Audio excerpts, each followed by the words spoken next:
When I started this journey, I was saying everything I knew, and now I say 30% of what I know. But I'm telling more than I did back then. So I'm hiding 70%, but my 30% now is more than the 100% of the beginning of the Tate brand, of when I was the most famous. So I guess in some ways you could say he's not saying everything, he's selling out. But in other ways I say, well, I'm telling you more than I've ever told. If I tell 100%, well then the game's over, right? You think, oh, I'll tell 100% and the whole world will crumble and change. But I've learned that everyone's just a eunuch and the algo's got them all under control. If I told everything I know on this podcast, it would be viral for 2 days and no one would do anything. And then they'd say, here, IRS, and I'd die in a plane crash. And the world continues as normal. So what's the fucking point? Okay, let's talk about this because it's interesting, not just because it's an Andrew Tate topic, but just in general, right?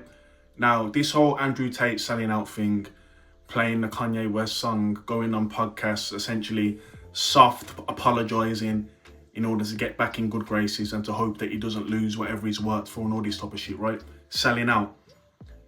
I wasn't paying much attention to it, but I seen this tweet, and this tweet said, let me know when Andrew Tate is back in jail, because then I'll know he's not a sellout. So essentially, when he goes back to jail, that proves to us that he's not a sellout and we can start praising him again. Now, let me tell you a quick story. My best friend growing up went to jail for 16 years, right? An altercation happened. He ended up going to jail, right? Me and him had a discussion recently because we knew somebody who essentially he owed somebody money. The person he owed money to found him, pulled up in the car, opened the boot and said, get in the boot. And the guy that we know got in the boot of the car. The guy didn't have a weapon or anything. He just feared this guy so much to the point where when he said get in the boot, he got in the boot. Me and him had a little giggle over it. I said, basically, that could never be me.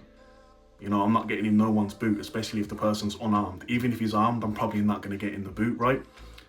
And he laughed and he agreed. But then he said, right, there could be a situation where you'd get in the boot. And I said, how? And he said, well, if the guy pulled up in the car, jumped out of the car, opened the boot and said, get in the boot, and you said no, and then he reached in his pocket and pulled out a phone that was live on FaceTime, and someone was sitting outside the school of your daughter, or outside your parents' house, or outside your girlfriend's work, you might get in the boot. Everyone says they won't do things. And everyone says, I would never snitch, I would never apologise, I would never get in the boot, but they've never been in a situation. And 9 times out of 10, there's a scenario in that situation where you'll contradict the fact that you said you wouldn't do it. You would do it. You would apologise, you would snitch, you would get in the boot. Everyone feels like they would do certain things when they've never been in a situation. So as far as Andrew Tate, the only reason why people are so offended that he's essentially selling out, which I don't really know if he is or not. I ain't really been paying much attention, but the only reason people are offended or people are upset about it is because you pedestalised Andrew Tate. You thought he was something that he's not. At the end of the day, he was exposing certain things to an extent, things that essentially we already knew the shit that he was saying. He was just a good talker. He got attention. He's got himself into some trouble. Some of the stuff he's in trouble for are slip-ups within what he'd done in the past, mistakes that he's made, accompanied with he was getting a little bit too popular and he was over everyone's For You page, and I did have to put a stop to it because he was getting a bit crazy. Mix that together, he's looking at jail time. Now, if he keeps poking the bear and talking about stuff while he's going through these legal troubles, then it's only going to end in one way. You're going to have to do jail time. Now, if he's been approached behind the scenes and listen, if you apologise to this person, if you stop talking about this and that, you might not see jail time, or it's very less likely, then he's just going to do it. He's not going to go jail for someone who tweeted that thing that I just showed. Who the fuck are you? You're not in the situation. You can't relate to the situation. Now, is he a sellout?